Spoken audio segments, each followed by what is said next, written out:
అయితే చాలా బాగున్నాం. నేనైతే ఇక్కడ వంట చేస్తున్నాను అనమాట. పెసరపప్పు చారు కోసం పెసరపప్పు అయితే ఉడకబెట్టాను. దాన్ని బెండకాయ ఫ్రై.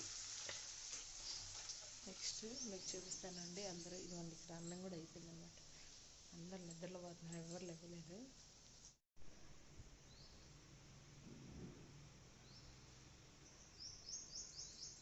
నేనే లేచి మళ్ళీ మా హస్బెండ్ వెళ్తారు కదా, అందుకని వంట చేస్తున్నాను అనమాట.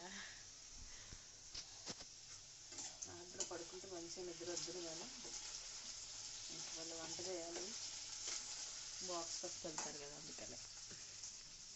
ఈరోజు ఏమనుకున్నాను తెలుసా మీకు, సగ్గువి తీసుకొచ్చాను కిలో, నానబెట్టి వడియాలు వేద్దాం అనుకున్నాం. సరేలే రేపు ఒక్కరోజు ఎండ వస్తుందని చూసి ఎల్లుండి నానబెడదామని రాత్రి నానబెట్టలేదు. లక్కీగా బయట చూడండి ఎలా ఉందో వాతావరణం, ఫుల్ మబ్బులు వేసేసినాయి అనమాట. అదే కానీ వాళ్ళు వడియాలు నానబెట్టుంటే ఏం చూసారా,